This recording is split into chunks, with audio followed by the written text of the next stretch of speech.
So basically the way that these questions are formatted is that the question itself is actually quite long. Okay. And as the question progresses, the answer should be more and more obvious up until the end where I'm going to say like, for 10 points, name blah, blah, blah, blah, blah. And then that will be a giveaway. But if you can get it before then it means that you're good at trivia. One parody of a scene involving this scientific phenomena is set to Gorilla's Feel Good Inc., where the laugh at the beginning is one of the involved characters saying, ho, ho, ho, ho, ho, ho, no. In that parody, the second verse that starts windmill, windmill is replaced with the mention of this phenomenon. In the scene involving this scientific phenomena, one of the central characters engages in isometric exercise in order to deceive the other central character. Aurora Borealis. Correct. Oh, nice. Oh, yeah. Yeah, that's And, cool. Aurora Borealis. Just to finish it up as well, before this scientific phenomenon is mentioned, there is a discussion between two characters about regional dialects of upstate New York pertaining to calling hamburgers steamed hams. The mention of the scientific phenomena prompts one of the characters to ask, at this time of year, at this time of day, in this part of the country, localized entirely within your kitchen, for 10 points, give the scientific name for the Northern Lights. By the way, Brian, you got the answer to that question while you were still in the bonus. So you nice. actually get an extra 5 points. So The thing I love Alright, most cool. about that scene, truly, is Chalmers saying, "Can I see it?" yeah, Instead of going, "No." No. Aurora Borealis, at this time of year, in this part of Lordran, localized entirely in Sense Fortress. and Yes. Can I see it? And then you see it like the meme of the guy being thrown off by the Iron Golem at the top. No. No. Just Gwendolyn. Help! Help! No, Gwendolyn, just the Northern Lights. So many possible worlds, but we got this one. So many possible worlds, but we got this one. Welcome to the Worst of All Possible Worlds, the first and only Simpsons/Dark Souls fan podcast. I'm the worst of all possible Joshes. I'm the worst of all possible AJs. And I'm the worst of all possible Brians. And joining us today, we have a very exciting guest, somebody who many of you most likely know or have heard in some way, shape, or form. He is a PhD in English from the University of Illinois, Chicago. He is the host of the fantastic video game-centric podcast No Cartridge, which actually just celebrated its 200th episode. We were going to say celebrated you guys being guests. And it's We played as prompto. That's right, we sure did. It's the and biggest thing to celebrate. Its focus, as you stated in that 200th episode, is its focus is on people, their work, and the way it expresses the humanity its creators saw in the moment of its creation, which I thought Mostly was with actually video games, though. So yeah, with that's- video games. yeah. With video games. I thought that was pretty cool. Thanks for having me. No, it's just great to be here. After such luminaries, Scott and Josh. That's right. What a treat. We're just poaching your guest list. That's exactly I was right. never on my guest list, so it works for me. We go back a ways. I've now produced 4 installments of the Yes, podcast you have- Live at Caveat now. You have, it is 4, which I think makes you a pro at this point. Hell yeah, dude. You're no longer an amateur deucer. Wow. Oh, boy. That's pretty good. That's really, really cool. It also sounds like producing is pooping. It's just another word for pooping. So one Like other you're thing. an amateur deucer. It's pretty good. It's pretty solid. That, unlike my deuces, because That's what I'm happens an when you amateur. become a pro producer is they become solid. That's yeah. exactly right. Yeah. They so- pay you for it. So, I Trevor, you wrote a book, which was published a few months back called Story Mode. So the book basically follows. So the idea in the book was to kind of write about. I'd noticed that there was some difficulty in thinking about games over a long stretch, even when they're supposed to be kind of like the same thing, right? So like a series, like we'll be talking about Dark Souls today. Dark Souls, it has it a little easier than other ones, but like Final Fantasy is the one I always use as an example because it's like massive, right? Like 1985 to present. And it's all ostensibly the same kind of like thing, right? Like because it's all under the same name. This is the idea, Except for Chrono Trigger. except for Chrono Trigger, which is I will leave the podcast right now. Which we've been vindicated in knowing that it's actually just a poor reskin of Final Fantasy V which no one played in the West until recent years. It is not a poor. They got away with this it. is like even worse. Oh God. Trevor's Now I'm genuinely just, gonna. now I'm just completely making up false I'm things. hovering over the leave button. It can't just be the three of us talking about Dark Souls. We're big dum-dums. But yeah, no, sort of thinking about like how these series kind of evolved over time, and you know the ways they change and why, and the thing that I noticed while writing was that a lot of the change has to do with essentially the ways that creators interact with audiences. And so like creators basically giving up parts of their vision to audiences, or creators deciding that like, hey, you know, like I'm going to stand firm on this. And then audiences like reading the text in a particular way, or like, so Dark Souls 2 is a great example of this, sort of like the initial critical backlash against Dark Souls 2. And then the critical reevaluation of Dark Souls 2 is a big like storyline of how the whole series has been understood. Right. So I got really interested in this kind of like relationship between the two, the artist and the audience, and sort of wrote a book about how a bunch of series and some genres. So like I do a chapter on horror games and first person shooters because much like a quiz bowl, I make the rules and there are no points scored.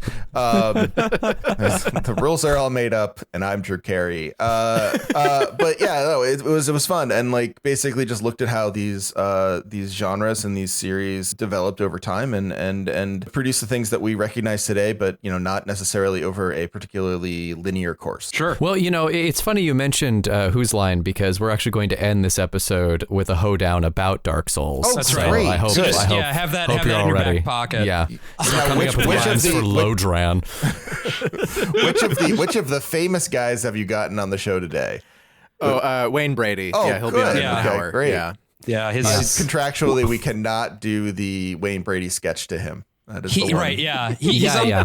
The thing is, like, Wayne is, of course, on the West Coast, so, like, he was only able to come on a little bit later. So That is an option, but you do have to pay $4,500 more on Cameo in order to get him to do the Wayne Brady sketch for you. It's worth it, really. I mean, Yeah. it's good. I hope to get to the point where I can be like, I mean, I'll do it for $4,500, like, you know. There you go. So we're here today to talk about Dark Souls. yeah, we sure are. In the beginning, in the age of ancients, there was fog, there was dragons, there was a furtive pygmy that we just won't talk about for 2 games. Just ignore it. We'll the come furtive back in the pygmy. DLC. No, just like just live the mystery of the furtive pygmy. There's no Yeah, reason we so- ever needed to know. This is a game that, and you talk about this in your essay, Trevor, it's a very over mythologized game, and not as in the lore within the game, but in how it's talked about, the way it was created, how it and its predecessor, Demon Souls. In hushed whispers at the back of churches. all just of these Dark Souls, Dark ideas Souls. of like, who was Miyazaki? It How is did he very grow biblical up? in that way, I guess. Yeah. It's originalists. Yeah. Gnostics, Trinitarians. I believe in the triune Miyazaki. Gnostics are the And- ones who think Armored Core has something to do with it. Wait, does that make Dark Souls 3 the Book of Mormon? No, that makes Armored Core 5 or whatever's coming out the Book of Mormon. Oh, great. Yeah, good. So we start with From Software. In the late 80s, they're founded as basically accounting software. They make stuff for home use, not necessarily for businesses, but it's business type applications. And in their downtime, between the time that they're sort of shipping to different people that they have contracts with, they'll make games here and there. Cool. Just on their breaks, they'll make little games for each other. And somewhere around 1994, they decide, what if we actually make a game? What if we do it for real? And they settle on the PlayStation 1, and they make Kingsfield, which was inspired largely by the game Wizardry. And you'll see that come up again. Wizardry apparently has quite a bit of influence in Japan specifically, and Wizardry 1 has been re-released over and over and over and over Wizardry again. has like remarkably deep roots. I saw Wizardry come up again and again. I don't know if it's because I wasn't a PC gamer then or whatever. I don't know if that's why I never touched it, or if it's an American versus Japanese thing. Although I've talked to Americans who absolutely love Wizardry. Like it is an incredibly fertile game in that way. Kingsfield comes out as a launch title for the PlayStation. It doesn't come out on the exact same date, but it's 1994. I don't think that was... I think if something comes out within 2 weeks of the launch, it's a launch title. Well, certainly back they then. didn't have the same. Yeah, they didn't have the same sort of delineations that we have now for that sort of thing. Right. That and all the worse for them. It's so cool having those delineations. I think. Yes. So Kingsfield is a dungeon crawler, like in the most literal sense. All you are doing is crawling very slowly through a dungeon, killing some things, talking to some guys who don't have faces, but you don't leave the dungeon. You're always in the dungeon. The early reviews for it were kind of across the board. They weren't like fully polarized as in like it stinks or it's great, but like some people liked it a lot. Some people didn't really like it. But word of mouth eventually got the sales to pick up, and it did well enough that they made another game. In like 3 years, they made 3 Kingsfield games. And released 2 of them in the United States. So Kingsfield 2 was released as Kingsfield 1. The classic, Kingsfield 3 was Kingsfield 2. Yeah. It's like just like Final Fantasy. Yeah. Yeah. Which Final Fantasy is this? Use the correct numbers or Can you face play my as, wrath. can you play as Prompto in Kingsfield, or Well, is that the theory goes that as long as you believe it, you are always playing as Prompto. By 1998, From was still making accounting software, but this interview that I was reading, they talked about how they had set up the game design studio as the core of From's business. The Armored Core. Oh, yeah. So they became sort of a mid-tier developer. They didn't make AAA games. They didn't make something to compete with Halo or Jade Empire or whatever the cool kids were playing. And It was Jade Empire. That's what the cool kids were playing. Yeah. All those like hard rock, like rock and roll essays about Jade Empire. We all remember them. hell yeah. yeah, I mean, it still dominates the conversation today. I mean, I play so many we Jade likes. We said this would not be a Jade Empire podcast. It came on. It's crazy how the conversation always comes back to Jade Empire. isn't it? Can't do it again. As the bullies were dipping my head into the toilet to give me a swirly, they were saying, "This nerd doesn't even play Jade Empire." You were trying to tell them. Of course I do. So they had 4 production lines, and they were basically able to get a game released every 3 months for a while. So you got a lot of Armored Core games. You got a lot of Tenchu. Kingsfield actually kind of delayed a little bit, but they made a couple games that were essentially Kingsfield, just under a different title. And A pattern they would repeat. How dare you? but yeah, Armored Core became the core of their game development core, which was the core of their business. Are you happy now, AJ? Wow. I've never been more turgid, if that's your question. Nor has the discourse. This is my least favorite episode yet. Just wanted to throw that out there. Least Would you favorite say this episode. is the Dark Souls of our episodes so far, Josh? I would say that this is the darkest that my soul has ever felt while recording this podcast. That's for fucking sure. Now is the Dark Souls of our discontent. One thing I'll say about Kingsfield is it's just something that I didn't really realize until I sort of like looked a little more into it is, you know, Kingsfield, if you look at it as like someone who just like plays From games now or like is kind of interested in Dark Souls, it looks real janky and weird.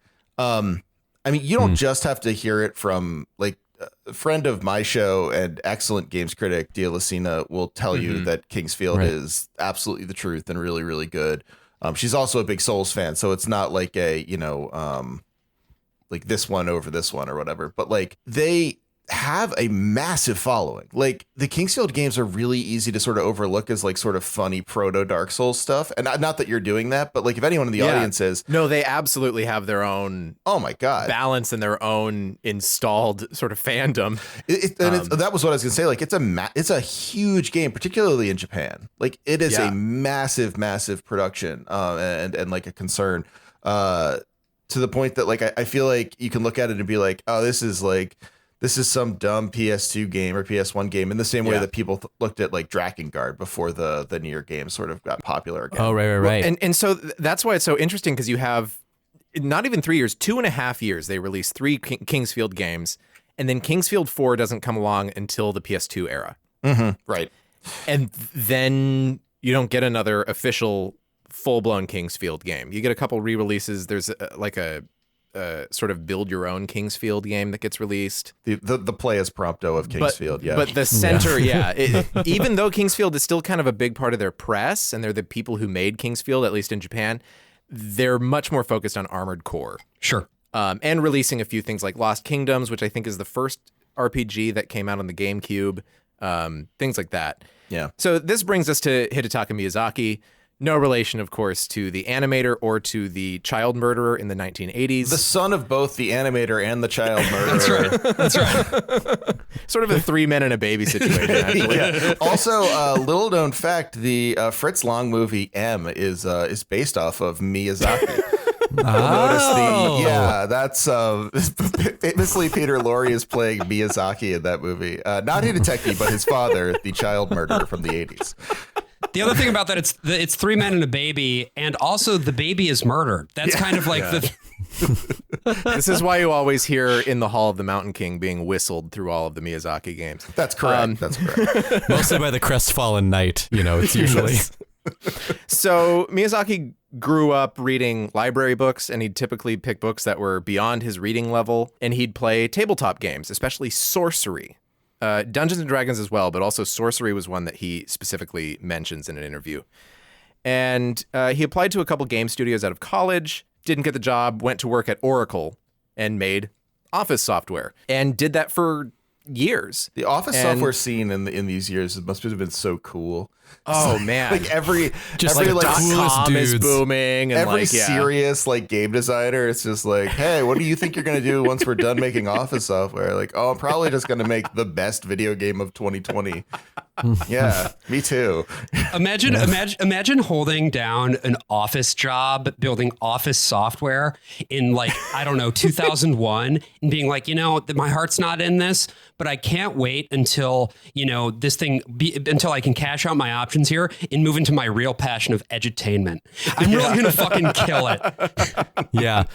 I really want to program geo safaris, and my job here at Microsoft will hold me over. Exactly. And once I get into there, the sky's the limit, Do you think Miyazaki was just staring at his screen at Oracle being like, oh, God, doing Office software is like the Dark Souls of programming. He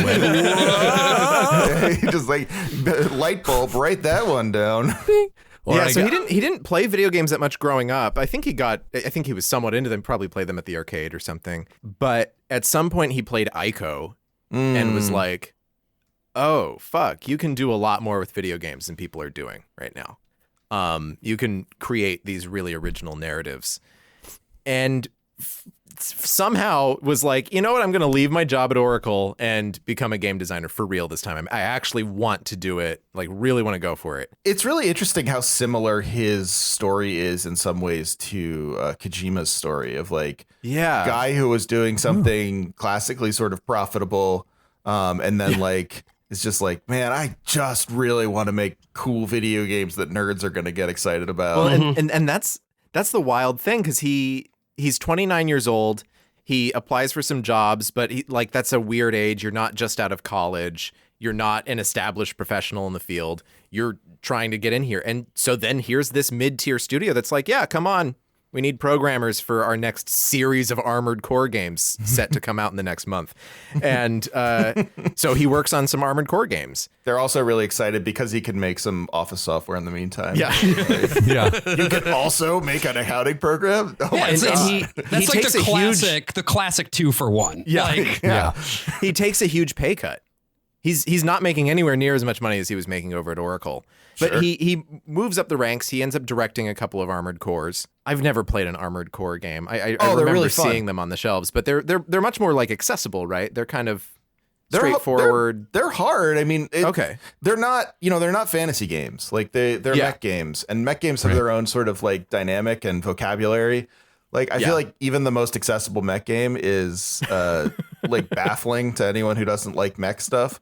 Where it's you're just gonna have to know what guns belong on this, and eventually you're gonna have to upgrade all the armor and leg struts, and do you want treads on this or not? It's not just about if it looks cool, although it does. The first and only mech game I've ever played is 13 Sentinels: Aegis Rim, which is, I would say, charitably maybe half, a fourth of a tech game, and then mostly just a visual novel. That's a good one to start with. I feel like most people I know started with Mech Warrior. Mech Warrior 2 specifically. Yeah. I started with Steel Battalion. I bought the $200 controller, and no.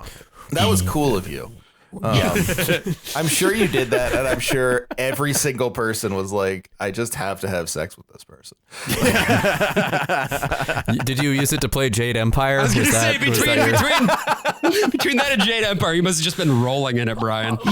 Okay, so I don't know This what is this all just controller... posturing. I had a GameCube. I had neither of these games. Well, that's what I was going to say. But you did have Fire Emblem, Brian, and I have your copy, did. so that's something. I Fire couldn't Emblem is picture what the- really gets you pussy. Yeah. I couldn't picture the $200 controller, so in my head, I just picture the microphone that you had to use for Odama on the GameCube. I mean, had to probably $200 now. Yeah. We get to the late 2000s.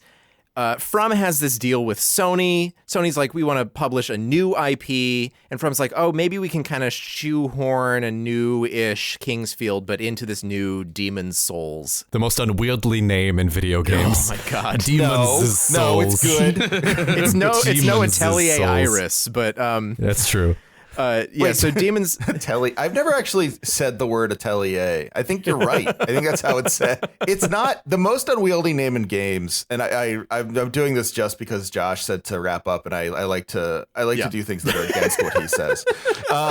Appreciate you for Yeah, this is the revolution, Trevor. This is the day we take Josh down. the The most unwieldy name in games is the Under Night series, which is an anime fighter. Oh, the man. current one is called, I wanted to look it up just to make sure, it's called Under Night in Birth EXE late bracket CL-R end bracket. Not much. What's under night with you? That's awesome, dude. I love that.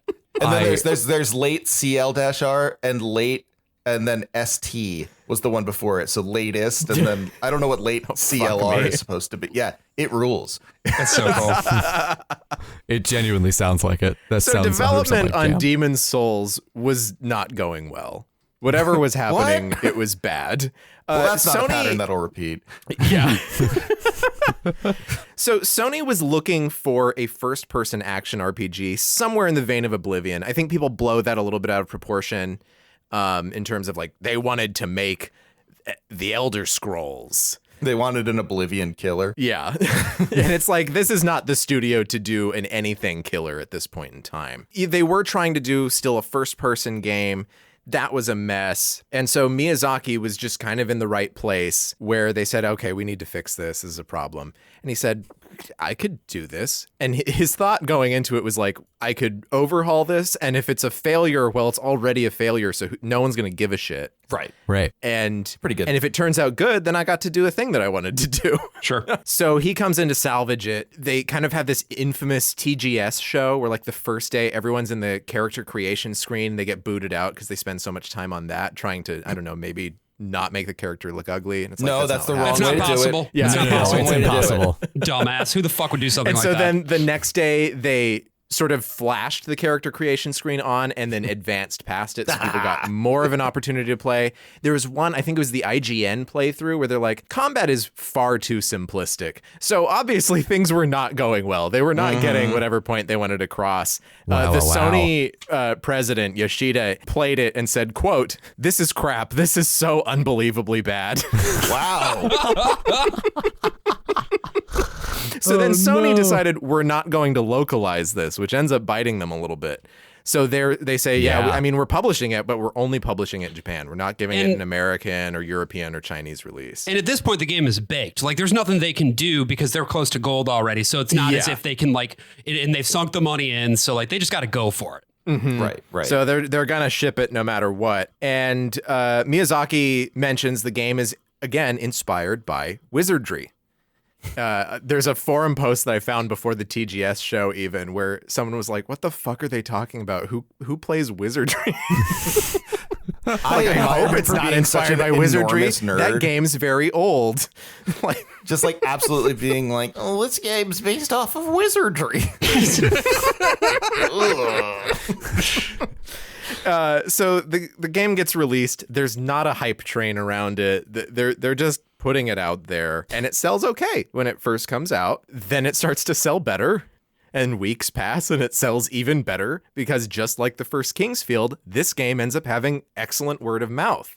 And Right. more and more people are saying, hey, you got to get in on this on forums to their friends. Most of them probably don't have friends. But then Atlas picks up this game and publishes it in the US and the EU. So that was good for Atlas. Josh has put it as his background, what appears to be the Demon's Souls cover box art, but it says Squid's Games instead. Nice. I can't see the top if maybe it's the face of one of the actors It's in not. Squid Game. No, it's just the text. Josh Sawyer posted this the other day, and so I just felt like it was too good not to.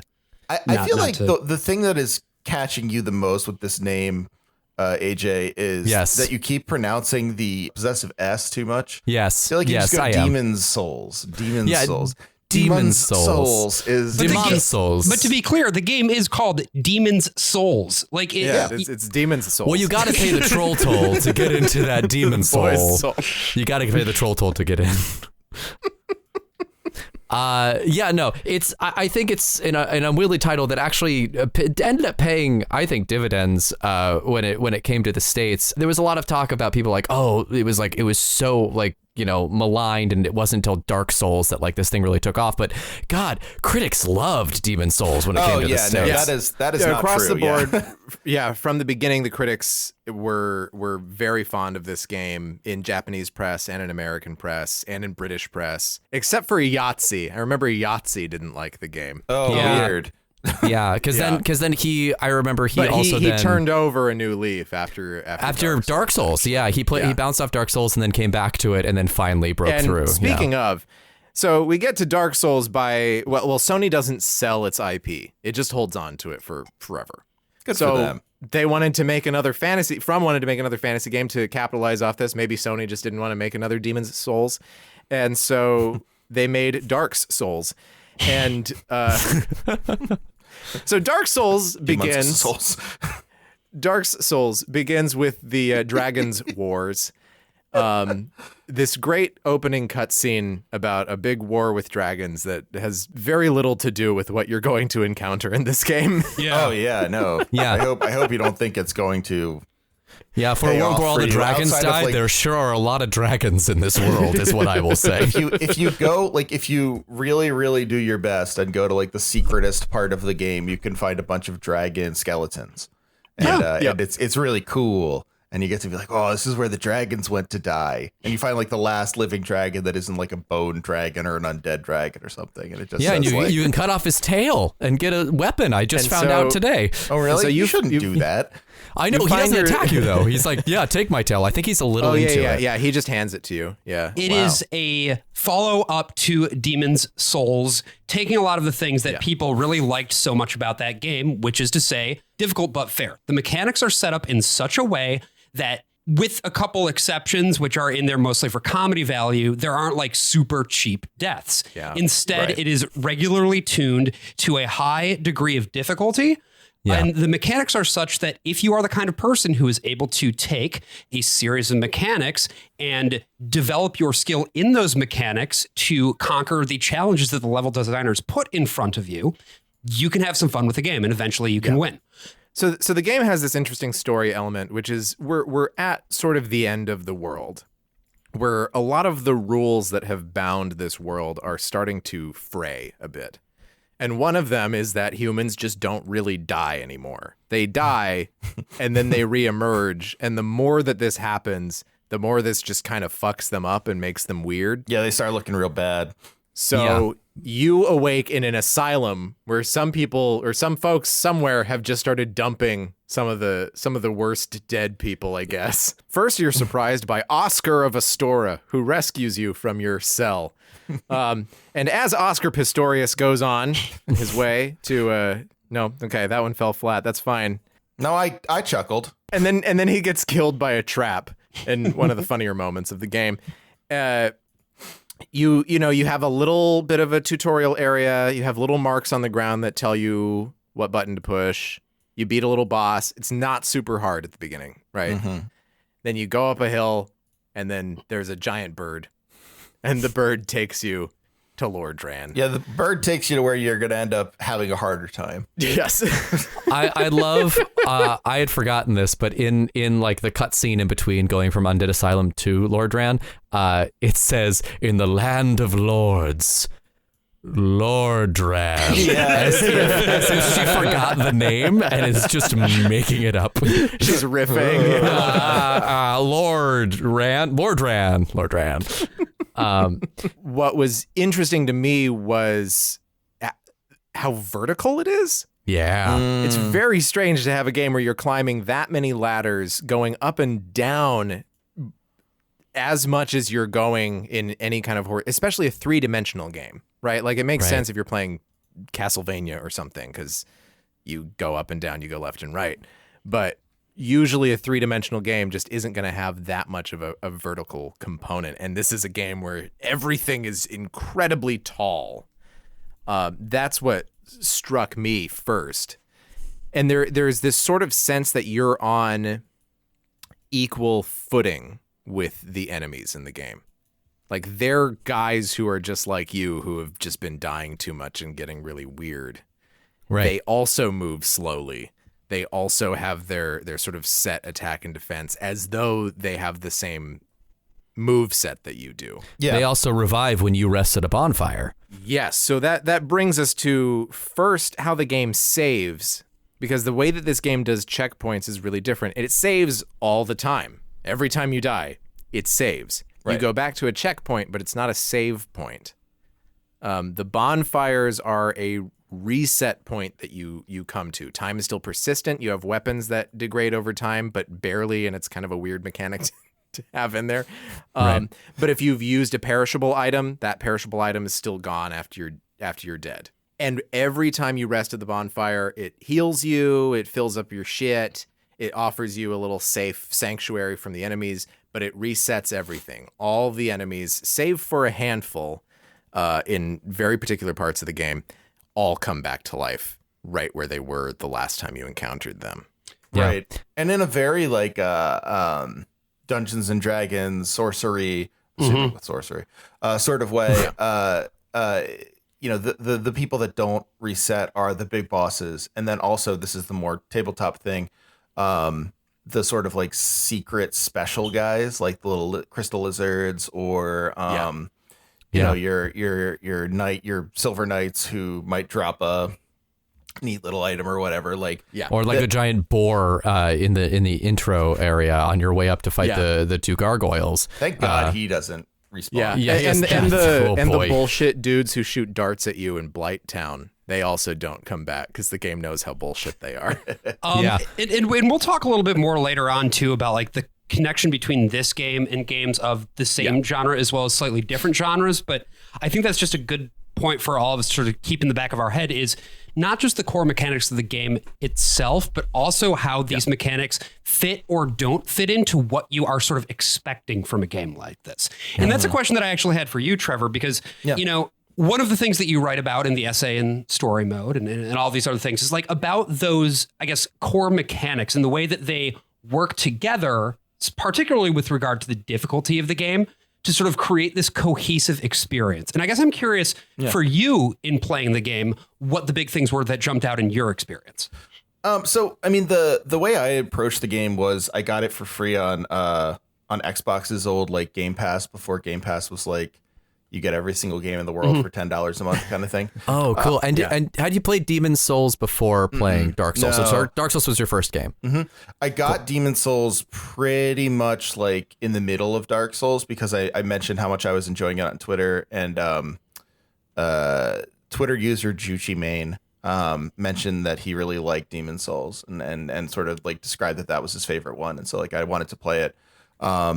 Didn't really figure out how much I liked that one until much later, but yeah, I played Dark Souls first, and only because it was free. And it was really like along the period of time where I was kind of getting back into games. I've mentioned this before, but like I played a lot of video games when I was a kid and up into my teen years. And then college, I played a lot less. And then in, in grad school and like just before grad school, I got an Xbox 360 as like a secret gift from like I guess my cousin's husband during Kristen's bridal shower. That is a wonderful cousin husband, man. Yeah, that is honestly, a wonderful it was, fucking gift. Yeah, it Shout was out funny to that because guy. like he was like, yeah, I was like, wow, thanks, man, this is great. And he was like, yeah, there's a Godfather game for it I really like, and I remember that to this day because like I feel like he might be the only person in the world who really was like super into the Godfather game. I had gotten back into gaming a little bit from the getting the 360, but like really a lot of what I got back to in gaming was like when I had my first kid. Like it was just nice to play it like the 5 minutes she was taking a nap, or like 15 minutes or whatever. Like when they're really little, they take tiny little naps. And so I played a lot of Skyrim, and then I got this game, and I was staying up purposefully because I was driving back to Pennsylvania, and we were doing it overnight from Chicago. So I stayed up all night and slept through the day, and then drove that next night. So I had to force myself to stay awake, and I just played Dark Souls, and I played Dark Souls for like 7 hours straight. Wow. And I basically just like kept hitting my head against the wall with it because I got to Firelink Shrine.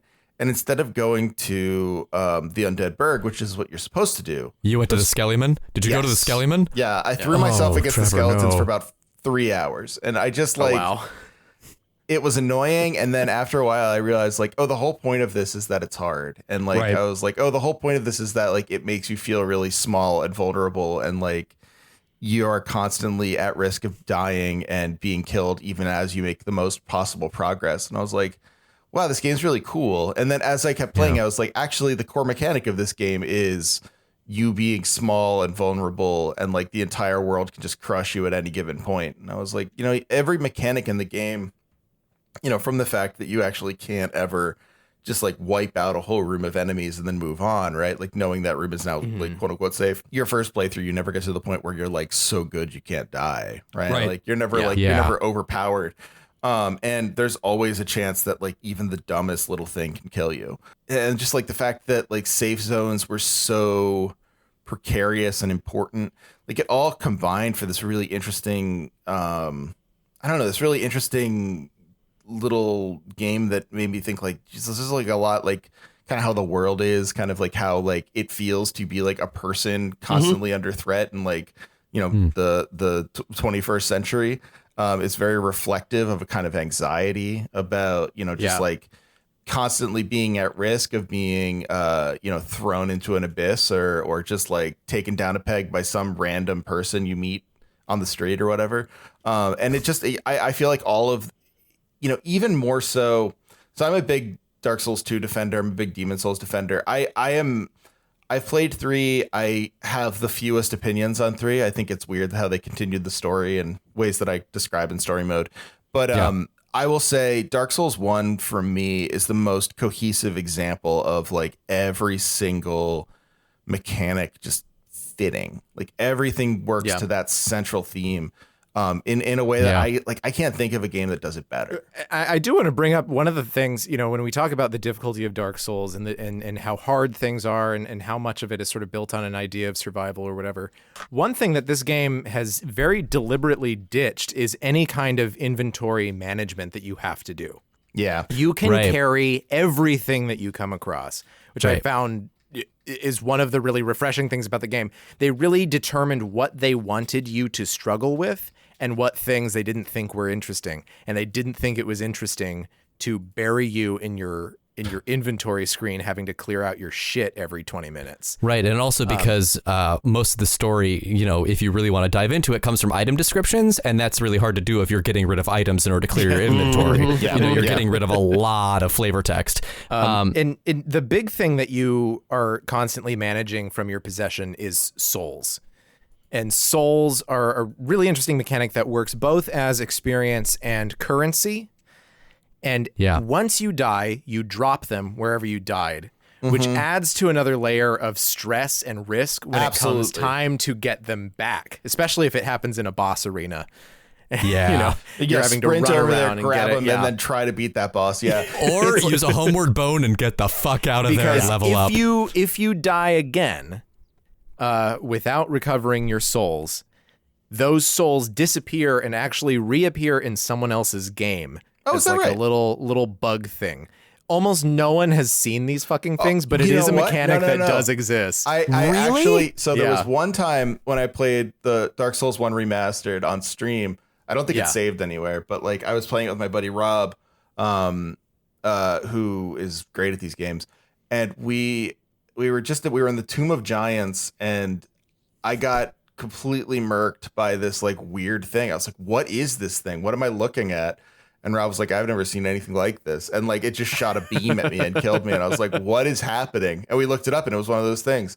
Yeah, so some of them are just little they're like those little lizard things that you kill. They don't do anything. They just kind of skitter, and then you can kill them and get some souls.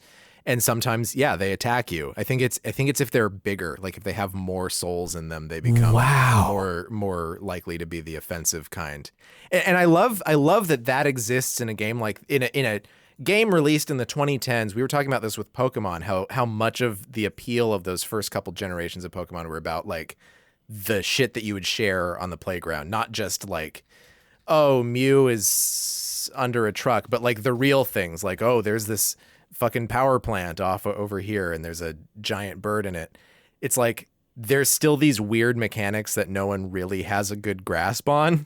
Yeah. like people have done videos on it on YouTube, and there are, wiki pages for this thing, and they're like, we don't actually fully understand what this thing is supposed to do. Yeah, and they never really it. explain it, because it's sort of Yeah. like, whatever. Well, and Yeah. jokingly, we said earlier that, people speak about, of Dark Souls and like in whispers at the back of church. But I mean, that's kind of what it is, right? Yeah. Like in terms of the lore, in terms of like what's even happening in the game, there is still a lot of things that are held up for speculation. And, I think like the internet sort of like rallied around Vati Vidya as sort of like, okay, this is the Vati, interpretation. And I think that what he does is very smart and very good, but it's not the end all be all. Like if you don't agree with something in his videos, then it's like wibbly wobbly enough where you can make that right, because his entire point is drawing the line from A to B to C and telling a story about each individual piece, which means, there's going to be stuff that doesn't necessarily line up with how you were seeing it. Something that reminded me of actually is something, Trevor, that you say in the book. I've got the essay up here that you say right in here. The thesis of Dark Souls seems to be much the same as Demon's Souls, which is you can't ever really understand the world entirely, but you still must make choices within it.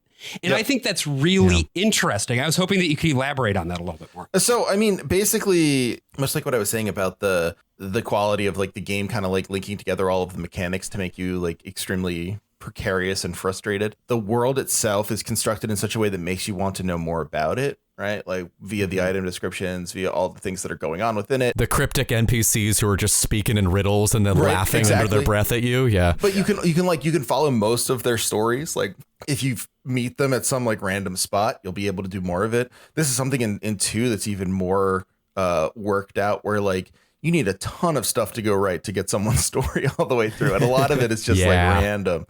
Or like not random. It's never like random chance, right? That would be even worse. But it's like, or like somehow against the spirit. It's all stuff you can do, but it's stuff that you're never instructed to do. So like, right. Except through like stuff on the ground, right? Like the suggestions that other players leave. So like, I'm forgetting his name. I'm bad with names, but he's the guy everyone hates in the gold armor. The golden crown dude. Yeah, who kills the spoilers for Dark Souls? Who kills the fire? Who kills the fire chase? The fire. Yeah. So there's this guy. Yeah, I can't remember his fire name either. He sucks. You rescue him from a cell as you're gonna go and fight the gargoyles. He's just in this little cell in the back of this church. With the most least menacing voice you've ever heard in your life. You can let him totally out, and trust he's this like, guy. Cool, and he walks out. It's like almost a cutscene. It's kind of weird for that game. Then you find him at Firelink Shrine, just kind of staring at the firekeeper. And you can summon him in that gargoyle fight, right? You can summon him and Solaire Pistorius, Oscar Pistorius' brother, who also killed his wife. Actually, fun fact. But Solaire's wife was actually a bug. Yeah, she was a little bug. Weird bug that infested Don't worry, his mind. she gets her revenge. So you can team up with him, and then you see him back at Firelink Shrine, like other people who've shown up at Firelink Shrine. And the marks that I saw in front of him were always just kick. Yeah, no, that's Because what I he was going to sits say. by like, the ledge, and you can kick him off the edge if you and want it's to. And I was super like, that easy to doesn't kill seem- him. And if you do, you save the Firekeeper, and also there's like it avoids this whole difficult fight. It's which is also like optional. Yeah. But like this is the thing, right? Like there are messages everywhere. There's these item descriptions. There are the NPCs. You can see the whole map in a lot of places, especially off the top of Sens, right? Like the whole thing supposedly connects together. But like, there's still parts of the game that we don't know. There's something interesting about the community that this approach to design creates. Correct. Yes. Yeah. And This so like, approach to story. I think that's what I was trying to get to. Everyone should check out the Snack Collective. Well, not Snack Collective, Snack Covenant. But yeah, if you look at the Snack Collective was what I tried to start in college, and no one else really wanted to join. So I wanted to because make milkshakes for people. I thought that would be cool. My But milkshake I brings all made the it boys to the a yard. prerequisite that you had to play Jade Empire to join my Snack Collective. that was a so- mistake. And you just had too many people banging down your door. Yeah, like, it was I just know. too big and unwieldy. Is this the Jade Empire Club? No, it's the Snack Club. I'm going to be honest, Theo, I have never played Jade Empire. No one's played Jade Empire. Okay, No great. one's played fucking Jade Empire. I hear it's good. I don't know. But yeah, so like the fact that there's all this stuff, right? Like you could dig through the code and still not even get like to the surface of what's going on in these games is really like, you know, it seemingly and does give everything to you and holds back so much by like a lie of omission that you end up sort of essentially getting this version of the world that, like I've given you everything. Like you can figure out this world on your own, like, you know, as good as anyone can. But ultimately, the more you learn, the more you're frustrated, right? Like you can learn all the lore, but you're never going to learn about Gwyn's lost son. And the interesting thing too is that Until- like you don't necessarily uncover everything, but you do fucking remember everything. Mm-hmm. That game doesn't give you a map, and I'm terrible with navigating games and places, most real life places. I'm terrible so at navigating. I'm with you, yeah. Dark Souls. I once found Brian just walking into a wall, just like his walking Clipping? animation was frozen, and he was just clipping into a wall. Like, I haven't It's played tough. it in a couple years, but I could pick up Dark Souls and I could get to any spot now because I know where everything is, because the way that they have built it with a sort of density of challenges and variety of space, you really do get a sense for where every spot of the game's geography is. And in addition to the community of people who work on things online off of the game, there's also the bizarre online component that Demon Souls and Dark Souls pioneered. This sort of asynchronous system where you can drop hints for other people. You can read someone else's hint. You can see how someone else died recently. Yeah. Yeah. Sometimes they'll coordinate it that people will just jump off the. Yes. You can actually get people to help you. It's hard today. If you're playing Dark Souls now, you're not going to find as many people. Right. But Except- still, if you fight Ornstein and Smuff, you're going to Smuff. It's a very cute version of Smo. There's, by the way, it is worth noting you say that, Brian, but there actually are still quite a few people playing the PC version. yeah, absolutely. And there's still quite a few people playing. I could never get anybody to help me with the fucking Four Kings, but you can always find people to help no one you. plays the Four Kings. Everyone hates that fight. Yeah, you can get everyone to help you with Arnstein and Smoo, and Have you been hurt by the Four Kings? Contact the law firm of Ornstein and Smo. We will represent you with our hammer of justice. and the idea that this online stuff is about building community, and there are these covenants that you join that are ill-defined and mostly have to do with how you interact with people online, which starts to become its own separate game, right? Yeah, like there's a absolutely. covenant just for people who have decided to kill, is it Guinevere? So if you wipe her out, the whole place goes dark, and then there's a totally different covenant of people that comes after you in the darkened version of Anne Orlando. Yes. Yeah. It's crazy. And I think one of the things that Dark Souls actually has, or that that From has struggled with all these games, is how exactly do they want to integrate that system? Because that seems to be the one that they change the most in terms of how you open your gates to let other players in. Yeah. Whether it's a perishable item, whether it's a non-perishable item, or whether it's this humanity stat thing that disappears with your souls when you die, but you can pick it back up. But then there's also a perishable item that you can pick up from rats and hold on to be able to get those more rats of it. so much. Yeah. Oh my God. And I think that the intent there too, because you get the rats in the depths just before you're going into Blight Town. I think the intent was they wanted to get people to help others through Blighttown, which just doesn't happen. Yeah, no. You're alone in the big puddle of shit. Yeah. And there's a story that's being told to you through that environment. You start out at the top of the city, you go downstairs, you go deeper down, and then you find that the world's sewage has just been flooding into this entire other environment where people now live in the poison and the lava and the fucking tree that connects you to the like foundational pillars of the earth is in the shit pool. Yeah. It's so gross. So Gross. So I just wanted to take a second here to sort of pull up from talking about some of the nitty or grittier components of the game and its mechanics, which I think are worth talking about. To sort of give I wanted to talk a bit about one of the other bigger picture things that we frequently talk about when we talk about Dark Souls. You touch on it, obviously, Trevor, in the book. Everybody knows about it. It's the idea of like the get good way of playing games. This idea that like, because it's so difficult, that's what makes the game what it is. And I'm not convinced that that's necessarily the case. Yeah. Now, with that said, I don't like Dark Souls. I've been waiting up until this point to reveal my terrible secret. This is like me in the Hamlet episode. That's why. You don't like Hamlet? No, I love Hamlet. I don't like the movie that we were I was like, about. geez, what's the weirdest thing in the world not to like Hamlet? No, I'm not Paul Rudnick. It's not the difficulty for me. There are a lot of games that I enjoy that are difficult. The Thief games, I think they're a lot of fun. I like the way that the environment works. I like the way that the levels are laid out. I like the way that the mechanics of the game interact with each other. There's a certain feeling to the general atmosphere and environment of the game that's like so depressing to me and not in a fun way. The world of the game just feels so bleak in every regard. And maybe it's just because the world itself is so bleak right now that I just don't want more of that in my life. And also at bottom, I don't find the mechanics fun. I don't like the way that combat feels. I don't like the way that the enemies feel. I don't like the way that my guy running around feels. I don't like the game. And so like some of those things, obviously, that you guys are talking about are issues with sort of this first iteration of Dark Souls that they would work on, like, making streamlining a little bit. But for me at bottom, the core gameplay loop is not fun.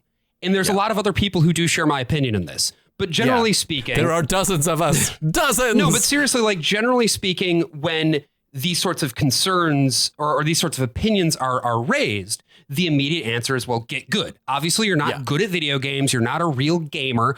And therefore, you don't get it. So we'll talk more about that when we get back from a little break. Oh, hello there. I am Solaire of Astora. I've come to the great land of podcasts, Podcastran, in search of a great deal. And oh, I seem to have found one. Tell me this, friend. Have you ever been in the bathroom and been like, hey, where's the switch? I can't find the switch because it is so dark, like my soul, my dark soul. Then might I suggest putting a bug on your head? Oh, don't worry, it won't hurt the bug. Putting a bug on your head has many benefits, like keeping your head warm and replacing your experience of reality with an endless stream of sunlight. So, if you want to be blinded by sunlight in what is probably a metaphor for blind optimism in the face of a dying world, then pick up your nearest red-eyed bug. Unless somebody were to kill it, say by joining the Chaos Servant Covenant hidden behind an illusory wall after the Quelaag fight, and offering 30 humanity to the half-Spider-Woman waiting there, and then finding a secret side entrance to Lost Izalith and killing a bug there, but not just any bug, remember. It must specifically be the red-eyed bug, which will give you more souls than the other bugs, which you can also cheese by casting Poison Fog or White Dragon Breath near the entrance, and praying it hits the red-eyed bug. If somebody were able to somehow intuit all of that, then I don't know, maybe find something else to put on your head. A bug on your head. If you can't praise the Father, praise the Son. I'll give a little bit of historical background for when like Demon Souls came along and when Dark Souls came along, because this is is still going on. You know, at this point, games had been getting easier, right? At the beginning of the 21st century, we started to come up with different techniques of making games and making them honestly better in a lot of ways. They were streamlining, and one of the processes that they were streamlining was actually figuring out difficulty, because we were starting to get real-time data on how people completed games. Right.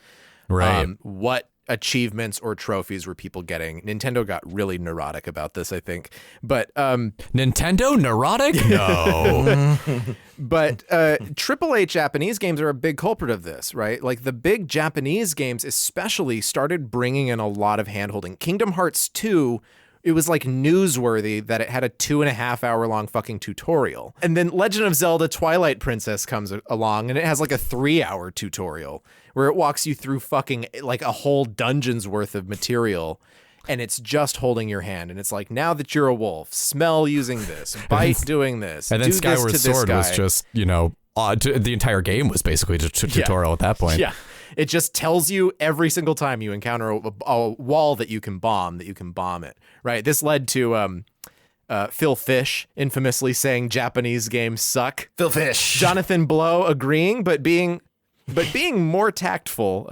Blow Incredible when you can make Jonathan Blow be the tactful one. So Jonathan Blow, I mean, he cites the fact that it's over communication in games, and it's a limit on player agency, right? It's not just that games are easier, it's that a game is just less fun to pick up and start doing things in, because there's one thing you can do in one direction. Let me speak to Blow here real quick. I don't mean to interrupt, but Blow, Jonathan Blow. I get really irritated with Jonathan Blow because all I've played of his is Braid. Well, because but he's an irritating person. he's also irritating. Yeah. But the thing and about I like his games. I mean, I liked Braid just fine, but the thing Jonathan, about come on the Blow, podcast. We'll tell you how irritating you are. it actually comes to Josh's point in that Braid famously has one of the most irritating mechanical extras I can think of, which is it's not the main mechanic. The main mechanic's pretty interesting. The stars, right? The main mechanic's interesting, but it's not like you get a second way to play the game. You simply get a frame from which to view the puzzles in the game, which is fine. I love the game Baba Is You, and that is legitimately just a game that has one particular way of doing it, right? It's multifaceted. It's weird. It can drive you crazy, but it is one direction through the game. You change the text to get to the end of the puzzle. In Braid, you change the time to get to the end of the level. It's nothing terribly different. Although he does add modalities like waiting for a star to get to a certain place by leaving your game on for 18 hours. And that's stupid. That's just petulant and mean. And the part of the Dark Souls community that really sucks is the part that finds the petulant and mean stuff the best part of the game. The stuff that's mean spirited within the game is actually pretty funny, AJ sort of alluded to, but also there's this part in Sense Fortress where you walk through and you're kind of it's just when you start kind of finding your feet. So Sense Fortress, for anyone who hasn't played Dark Souls, is this famous sort of mid-game Rubicon where if you get past it, you can kind of typically beat the game but many people don't, right? I call it the murder house of snakes. That's it's one that has a lot of, instead of just fighting against enemies and maybe there's one trap that doesn't reset after you die, it's a house of traps. Mm-hmm. You're dealing with sort of a Zelda dungeon almost, except that there's not really a whole lot of and there's no puzzles. item that gets you through it. And there's no save place. There's no save point. So you have to get through the whole thing except for without the dying. secret one on the roof that most people don't find. So basically, Trevor, what you're saying is the whole point of this part of the game is to just really annoy you a lot. Yeah, and intentionally does. And there's one funny reference to it where if you basically when you're getting your feet under you and you sort of get a little overconfident, you walk into this one place in a rock. If you're even remotely, I mean, typically it's just always the way this works. The rock crushes you and you die instantly. Yeah. And that's a very funny joke. Even when it happens to you, you're just oh. It's Looney Tunes. It really is Looney Tunes. Because you step in the hallway and you're like, what's that sound? And then you're hit by a boulder. Yeah, right. It's that moment in Home Alone 2 of that was the sound of a tool chest falling down the stairs. Yes, yeah. And it's funny because it happens to a snake before it happens to you. Yeah. You watch a snake man be like, rah, and they get hit by a boulder and immediately die. And then you're like, well, what a stupid snake. And then immediately it happens to you. It's, right. And that's so good. fun. And that plays on the thematics of the game in a really fun way. But the stuff that really and it goes along with what Blow says, like the stuff that does not work, right, is like, or that is obnoxious, is like people coming and invading you and then teabagging your body, or like doing you can't teabag in Dark Souls, but like doing you could do gestures that you are could do some basically pretty rough yeah. gestures, and like it's fairly it's silly because like a lot of people who love Dark Souls are like, well, that's the beauty of Dark Souls, like you just get ganked by anyone and everyone's like super tough and mean. And it's like, that's not really the point of the game. Like the point of the game isn't like finding new modalities to make the game miserable for people, or like finding the most difficult and like frustrating way to get through it. But for some people, it's like, it can be like, oh, I'm going to no hit Dark Souls, or I'm going to get through it. Like I'm going to play like a naked run or whatever. Like there are ways of doing it. If that's like how you like it, that's great. But like play it on a banana. Right. There's also places where you can climb a ladder and just have a bunch of zombie dudes get burned a bunch of times so you can build levels. Yeah. And, right. No, you're totally right. Make and it simpler. I think the thing is like where you are, Josh, is like it's a matter of taste, where like if you don't like the way the mechanics work and you don't like the way the world is because like you want more fun games than like depressing ones, then I mean, I can't really say anything to tell you otherwise. That's perfectly reasonable. Well, and I think too that like I would never be like, well, because this game is not to my taste, because this core gameplay loop is not to my taste, anybody who disagrees with me has bad taste. But that's kind of what I think often ends up happening with Dark Souls and games of this nature. 100%. So Keiji Inafune also mentioned at the same time that like he thought Japan was 5 years behind the West in terms of game design. He said Japan is dead in 2011. Jeez. It's like, okay, creator of Mega Man, I guess you have some opinions.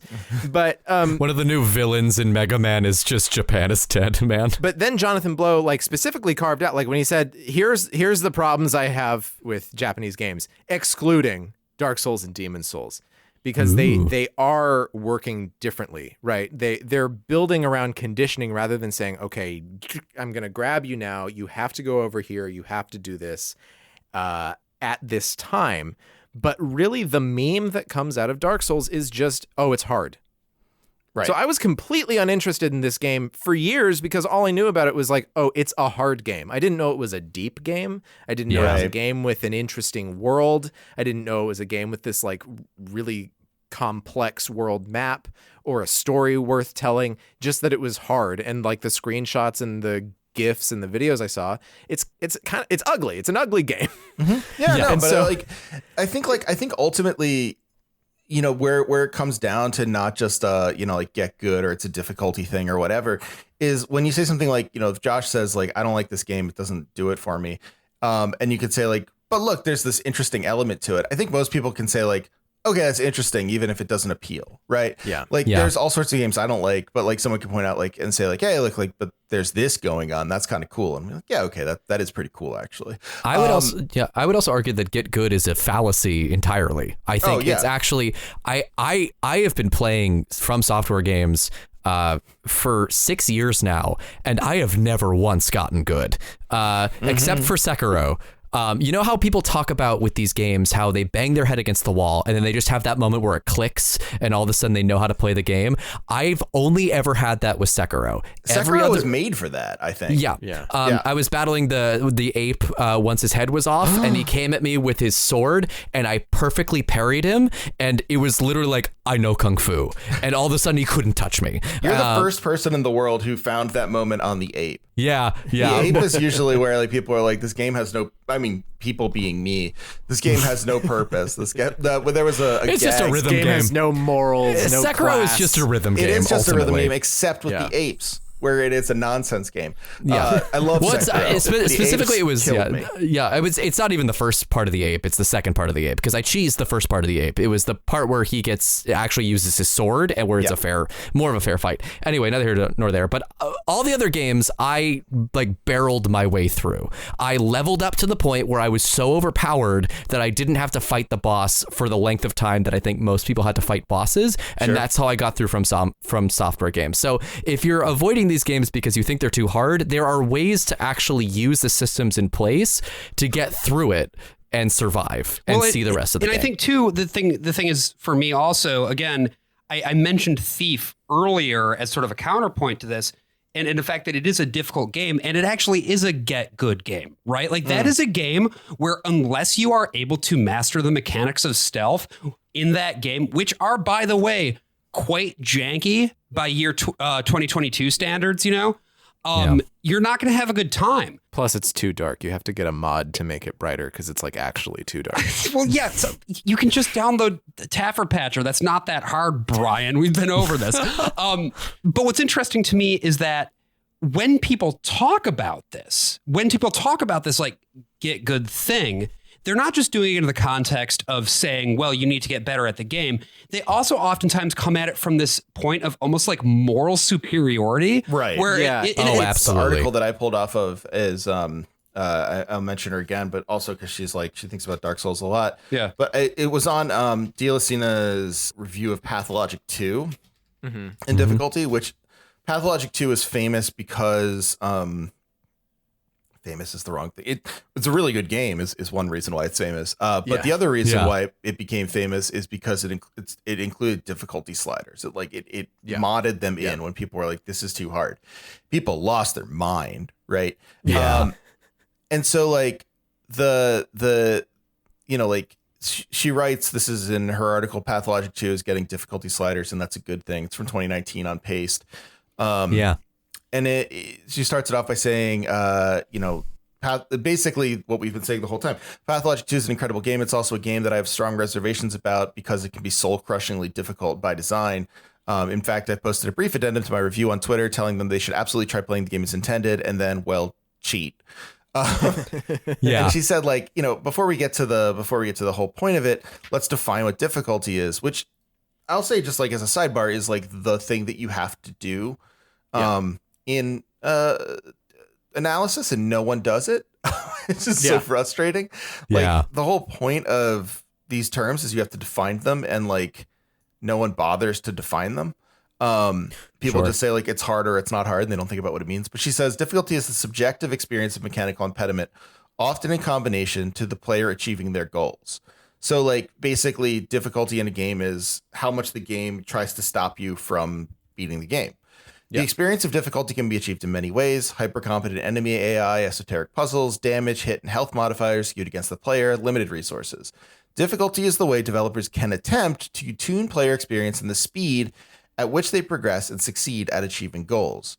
And then she adds, difficulty is not synonymous with accessibility, which is the process of enabling as many players as possible to engage with the game. And that's like colorblind options, subtitles, audio-visual cues, button mapping, et cetera, et cetera, et cetera. Yeah. And that gives access to the game. It doesn't make it more difficult. And it says she kind of goes on, but she says the sort of payoff here is because the subjective experience of difficulty is impacted by player skill and ability. It's subjective. What's intended to be challenging for one player will be a cakewalk for another and needlessly punishing for others.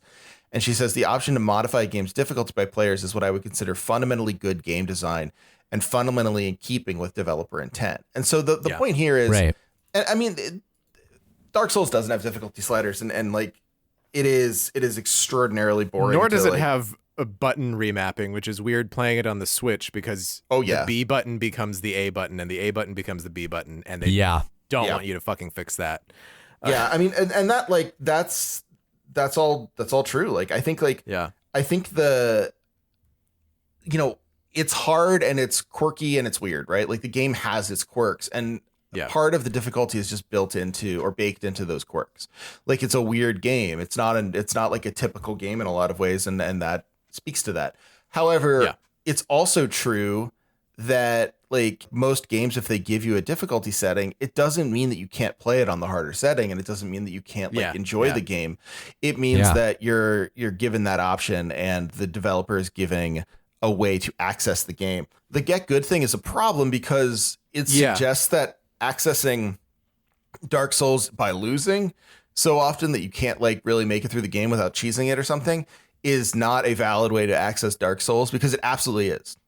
Yeah. Like whether or not you want difficulty sliders, if the only way you can get through Dark Souls is to find a way to get Havel's armor, put that on, and buff your strength stat until you can't be hit by things. Do it. Like that's how you beat the game then. Like it's all valid because it's all just getting through this terrible world. And like I'll add more esoterically, if you get killed a bunch of times and give up after 10 minutes, that's also a way of being in Dark Souls, because like that's one of the ways that the story ends in Dark Souls. So like they get good stuff. You're the hollow doesn't make it. Yeah. So I want to hang on the fact that people were mad. People were really mad about Ice Pick Lodge adding difficulty sliders. They were really mad. This was not so Ice Pick mad. Lodge being mad. This wasn't about artistic intent. This was about a bunch of people who have an identity in being good at these games, or Of being the best video game boy. if it's not even that, it's just in the fact that this game keeps people out of it. People I don't like. Yes. And we saw, with the 2000s, with that streamlining, with the 2-hour tutorials, with Nintendo adding the assist mode where like they can just have Luigi run through the whole level and you can move on to the next level in New Super Mario Brothers Wii. Right. And this uptick in a game design philosophy of making casual games, right? Phone games, Wii games, Nintendo DS games. They're casual. They're for casual gamers. They're not for hardcore gamers, right? And we get this delineation. There is the hardcore gamer who is a type of guy, a new guy just dropped. Dark Souls is coming out at the same time that Gamergate is going through all of its motions. And so a lot of people feel like they're under siege, and that having this new truly hard game, by which they only define by its hardness, not by any other aspect of this incredibly rich story or world. It's just that it's hard. It's just that it's for us. It's just get good, get good, get good. If you don't solo all the bosses, are you even a real gamer? Even the game explicitly tells you to summon for Ornstein and Smo. And it's they more have fun an if you NPC summon. to be like, hey, cool. summon me for this next battle And because they it's even hard. they even have you raid the shitty guy. If you're on the shitty guy plot route, if he killed the fire lady down at Firelink Shrine, you have to raid him up there. So it's like, use the online connected feature. We've given you some items now. You should try that out. I think my hottest take of all of this is that Ornstein and Smo is a terrible boss fight if you're by yourself. I actually think it's broken and deeply unfun. But if you have somebody there with you, If you have two summons there, and with if you have two summons there with rocks. you, it fucking rules. But like, truly, like I think that you are not fast. Like if you had like Dark Souls 3 mechanics of like the zippiness with which you could roll out of the way, I think that Ornstein and Smo could be manageable. But with the way that Dark Souls is designed in its current form, you are way too slow and way too clunky. Even if you are like not wearing any armor and just like rolling around, it's deeply unfun because you're just waiting, attack once, waiting, attack once maybe, and then you die because Smo was behind you the whole time. Surprise, here's a hammer. Well, and, you know what I mean? I think too, AJ, one of the things that encourages people to think about the game in that way, in terms of just like mechanically having to pull off all of these very difficult actions in sequence, and that is the true way to play the game, has a lot to do with the fact that it is a common speedrunning game. And not saying anything bad about speedrunning. I think it's really cool. And I think that the things that people are able to pull off in speedruns is really cool. But I think that the fact that it is such a high profile game for speedrunning has led, and because the speedruns are so technical, and unlike many other games, you can't speedrun it with a bunch of glitches. You have to actually get good to be good at speedrunning, a game like Dark Souls. And AJ and I were looking at Get Good memes today, and they're all just deeply fucking cringe. Right. They're hideous abominations. They remind me of people NFTs in a very real way. They're the bored apes of 2014. Yeah. Where these guys are just making a picture that says "get good," and that alone they think is hilarious. God. And there's just nothing there. But it's about belonging to this community of the good getters. Yeah. Yeah. To the point where even like when Doom came out, what is it, 2016? Yeah. Doom, there was this infamous moment where Polygon released one of those first 30 minutes of gameplay. Yeah. Oh, and yeah. it The sucks. guy, yeah. whoever was playing it just isn't good. Oh, that person was so bad at the game. It's really funny. Not good at first-person shooters. It's very funny, and like, I'm sorry to whoever that was. It's too bad. It's a funny video to watch because it's like how I would play it. I don't blame the person. I blame the editor who was like, yeah, this is good enough. You don't publish the video. Yeah. You don't put that out. But this created a culture war Yeah. incident. Yeah. Yeah. Where no less than illustrious journalist Jesse Singal Oh God. wrote about it in New He's your York next guest, Magazine. right? Yeah, for sure. Oh, I thought he We're going he on was his show, actually. Isn't he Jesse? It's complicated now. What? That's really good. You son of a bitch. Oh, I saw he changed it on get it. Facebook. Yeah. Okay, I get it. No, actually, he's more like Jesse divorced as far as I'm concerned. Yeah, very divorced energy at all times for many years. The most freshly divorced man in history. Yeah, so he wrote a whole piece about it, and then there was like something in Paste about it, and like it was just like that was it coming to a head. I think Google searches for "get good" peaked in 2016. People were really running with this as part of the besieged. As I like to bring up, this always connects back to the aggrieved gamer TM as an identity, and this absolutely did. And this game does not fucking deserve to be associated with that. Well, in any way. we also And it's like not well, like these people were going off and playing like Pathologic 1 after this, Right. A game that Yeah, right. Yeah, is no, that's a just good point. Fucking brutal. Something that's interesting to me about this as well, the fact that, it's all happening around 2016, that this is something that has been created largely by Americans who brought over and in many ways kind of resuscitated the general popularity of this type of game from something that was a Japanese franchise that they thought wouldn't be able to come over because how would you localize it? How would you make it interesting to a Western audience? Then what happens is an American audience picks it up and they turn it into this cultural totem so that they can have something that's theirs, that's free from the filthy casuals.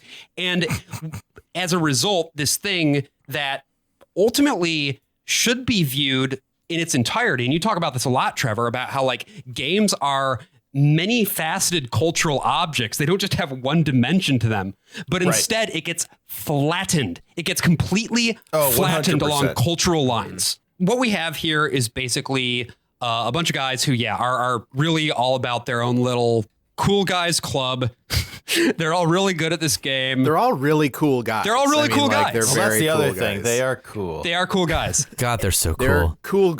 cool guys, and they all have a girlfriend. They got And- the twin swords. That's right. It's the They're same doing one. flippy tricks. And they're not going to let Quelaag. they're not going to let you into their clubhouse. But you know what? Fuck those guys, because I'm not actually all that interested. Like I don't even like using Clubhouse anyway. that's right, Brian. I think you put it An audio only medium? Fuck off. I think you put it really well, Trevor, in when you were writing about this in the book, that honestly, like, the get good discourse is, first of all, it just sucks. And it's also, it's a distraction, right? Like it doesn't, it's not really a real thing other than the extent to which there's some annoying reactionary people who want to make it so. Instead, what I'm interested in talking about is what sort of mechanics this game pioneered, which we talked about a little bit. And something that we raised when we were talking about this game, when we were sort of planning out this episode last night, is this game sort of teaches you behaviors through its mechanics, which is something that a lot of great games do. I'm curious to hear your perspective, Trevor, on what sort of behavior this game teaches through its mechanics and how that compares and contrasts with how other games teach or encourage this kind of behavior or any behavior. Yeah, no, that's interesting. I think honestly, the way that this game teaches you is in a similar way to the way like kind of classic RPGs teach, which is to say like it teaches extreme caution. and like loss avoidance, like the idea of trying to never lose too much. However, I also think like unlike RPGs, like I would say unlike I don't know, say I'm trying to think of a good example of this. I guess RPGs isn't quite right. But like there are a lot of games that do this, right? Where like you don't want to die because you could lose your progress. Right. Like you want to get to a checkpoint first. Right. And those are all about getting to a certain point and then letting your caution take over so you don't screw up. I think the interesting thing about Dark Souls is it is twofold in that like it definitely encourages you to avoid risk up to a certain point, and after that point you start getting irritated at the idea of avoiding risk and you just do it anyway, right? Right. Like Yeah. the game is hard because it encourages you to take dumb risks and then you die. Yeah. Like the most classic I won't say learned behavior because it's really like something you should unlearn. And the game kind of encourages you to unlearn, but like it encourages you to do instantly is the trying to get the last hit on the boss thing. Yeah. You'll be able Don't to get greedy. No, right, Yeah. exactly. Like you can do the whole mechanics of the entire fight. You can be really good at it. And like, well, this is again, like kind of where it comes down to like, it's not really about get good, is like you can be extremely good at the boss fights and like get it down perfect, like picture perfect management of the mechanics and everything. And then your brain clicks in and says like, just get it done, kill this thing now, do it. And you just like go for a bunch of slashes and you're like, I don't need to care about this anymore. I'm king of the world. And then it kills you instantly. Or right, yeah. or one example of that too. I mean, a much more advanced example, but something that is certainly an example. You know, I was watching no-hit speed runs of this game, and there are people who have successfully run through not just this game, but also Demon's Souls and Dark Souls 2 and 3 and Bloodborne, all 5 of the games back to back without taking a single hit, which is extraordinary. But again, in order to get to that point, you need to suppress that feeling of, well, let me just cheese this real quick. And you need to do it in the most profound way. I mean, that is the ultimate example of mastering the mechanics of the game. Speaking of the stupid risks that the game teaches you to do, one of the things that makes part of the beginning such a slog when you're fighting the Taurus demon, which is probably like too hard, it really wants Everyone to... says that. Well, you can get good. You can do the plunging attack on it, which is, I think he's one of it's him and the Asylum Demon, right? Or the two plunging attack bosses. The Capra Demon. No one says the Taurus Demon is too hard. Well, the Taurus demon is not that the demon itself is hard. It's that it brings you all the way back to Firelink Shrine, and you have to go through. Well, it doesn't bring you. Sorry, it does not bring you back to Firelink. It brings you back to the under the bridge Undead Burg, in the Upper Undead Burg, and you have to run through that to get back to him, and you're still I mean, a hard boss versus a not hard boss, it's still going to kill you in about 4 hits. And you have to make quite a gauntlet to get up there. Yep. Yeah. And what the game is trying to teach you there is that, first of all, you've learned how to handle all of these enemies now. Now you have to learn that you can run past them. Yeah, right. You can avoid exactly, almost all of them all the time. And so that becomes like part of the mechanic, right? It's teaching you know the lay of the land. Now learn how you can exploit it. Right. Yeah. Well, it's also a thing that one of the complaints I have about the original Dark Souls, a game that I actually do unabashedly love, is that the runs to the bosses are incredibly long. And since you're not very fast, they take a long time, and most of the time there are way too many enemies in the way between you and the boss, and it discourages you from trying to fight the boss again because you're like, God, I don't want to have to run for 5 minutes all the way through the poison swamp to fight the boob fire spider again. Like, I don't want to like have to do that every single time. See the boobs. Yeah. You don't even see the boobs. Her hair's in the way. I feel that way. This is a personal thing where it's just like Josh, it's just like, I just don't like this. I don't like this as a mechanic. I don't like this as a feature where the checkpoint is always so far away from the boss. Yeah. Because I think the interesting thing about the boss is figuring out the boss and you're bogging yourself down with all this stuff. Like there's a really hard boss at the beginning of the DLC in Dark Souls. That's the like manticore thing that you fight. It's like Yeah, the Guardian. lion, scorpion, dude. But the checkpoint is immediately in front of it. So you die, you get a chance to try it again, just without dealing with any other bullshit. And it became my favorite boss fight in the whole game. Well, this is also famously what people hated about Dark Souls 2 for no good reason, which, and you know, there are some places where it's like, okay, like, calm down, you don't need this many checkpoints. And it in the same way that it's like, calm down, you don't need this many bosses, right? Yeah. Like that game is like chock full of bosses. We heard you like bosses. Yeah. Like, you want more? Reskins of bosses. Here's just Ornstein. Enjoy. No. Where's Smo? Here's Ornstein and Smo and the third one. They're in a throuple now. They're poly. They are a loving polyamorous triad. Smo's a good smoocher. But yeah, like the thing about Ornstein and Smo, or the thing about Dark Souls 2 Are you in a throuple? Call Ornstein and Smo, attorneys at law.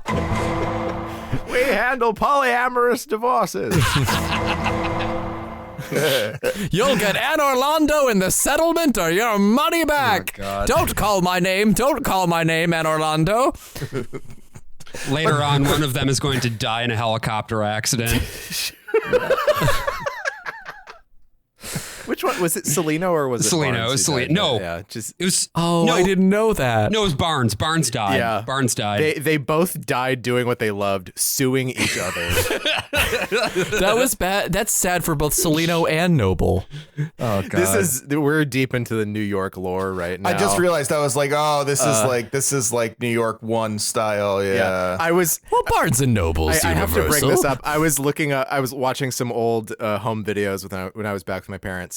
And we had one where we must have just taped over something that we had taped on TV for the camera. And so it would cut between like actual home videos and then like a rerun of MASH or something. And at one point, there was a commercial for some lawyer in Oklahoma. And I was like, I wonder what this guy's deal is. I wonder if he's dead right now. And so I Googled him and I found out that he's now a sex offender. Nice. Oh boy.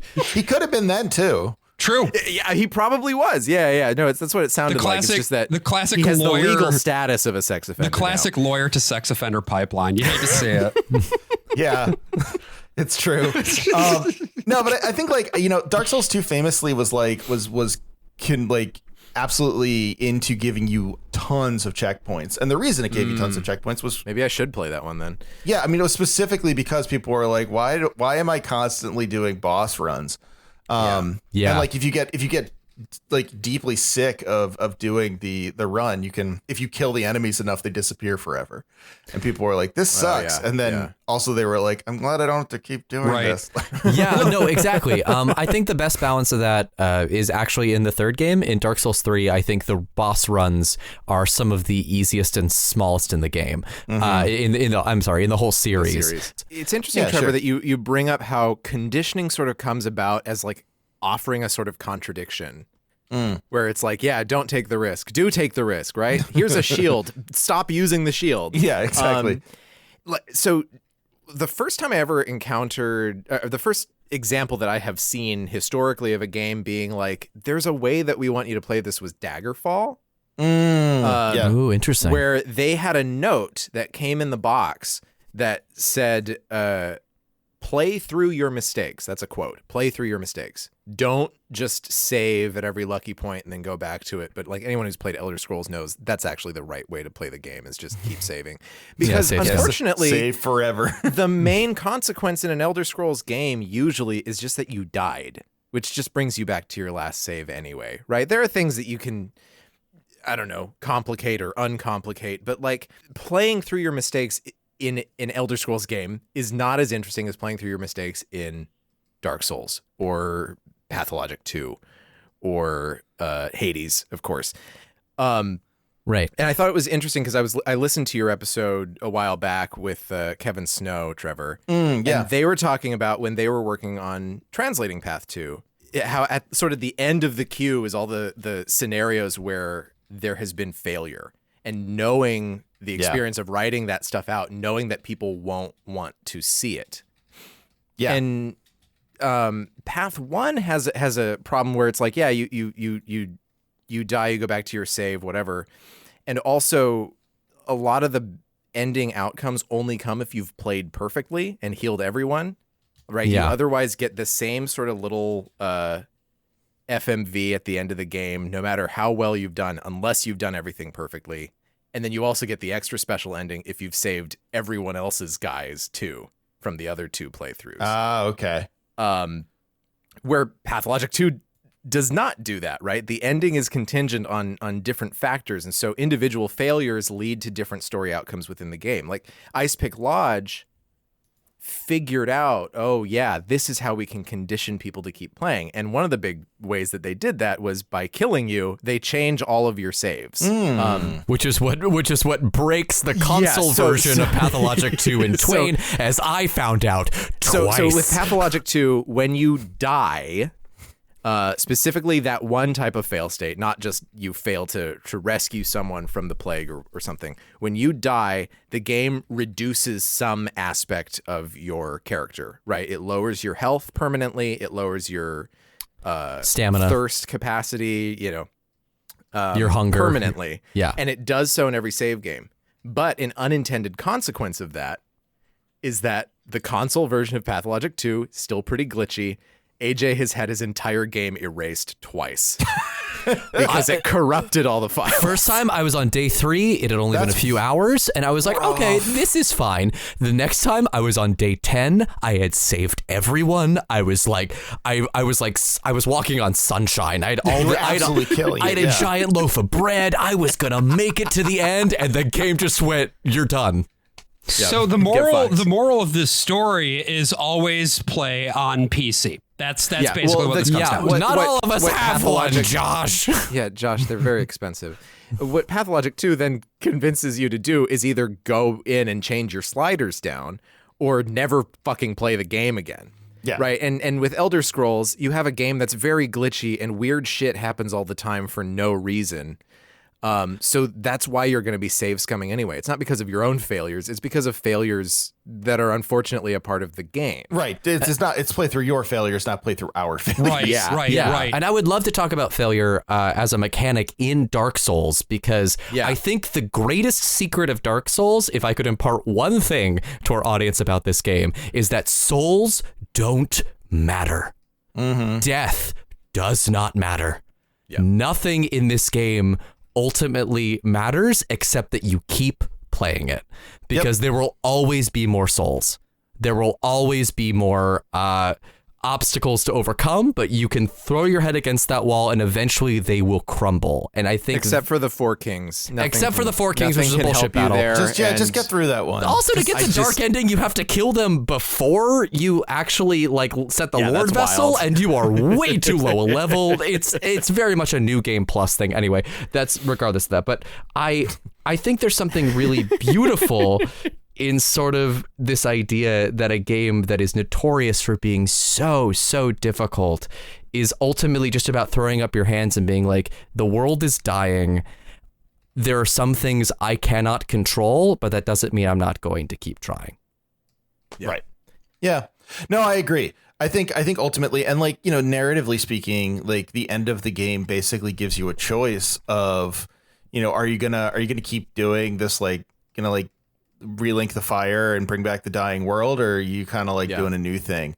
And both are equally while there is a right answer to delink the fire, there is also it is also true that any answer you give is extremely depressing. None of it's good. It's all an extremely dire choice. Any choice you make is it's the end of the world. Basically, we're either gonna end it now or kind of limp it along for another couple years. Yeah, Trevor, I'm glad that you raised the ending and the branching narratives of the ending, because I actually just finished listening right before recording to episode 200 of No Cartridge. And What? No, that's a terrible. Don't. Just kidding. It's a good podcast, folks. classic podcast. really great. Everybody should listen to it. We're in a feud. I don't want to.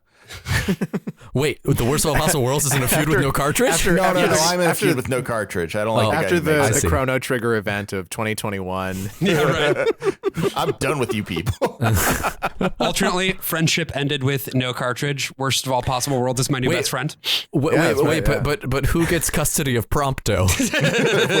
Everyone gets to play as Prompto. That's right. I know, but we only get him on the weekends. So anyway, what I was going to say, Trevor, is like, you talked a lot in that episode about endings and what they mean, you know? Yeah. Because in that episode, you kind of talked about how, and I certainly think that we've been feeling some of these things as well. You know, you get to the end of a year, you get to the end of what feels like a cycle, and you take a moment where you sit down and you're like, okay, so what are we really doing here?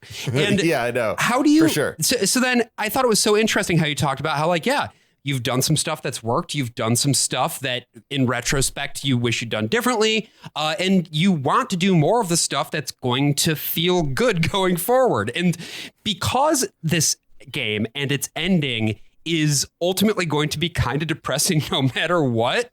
Yeah. How do you take that and how do you move forward from it?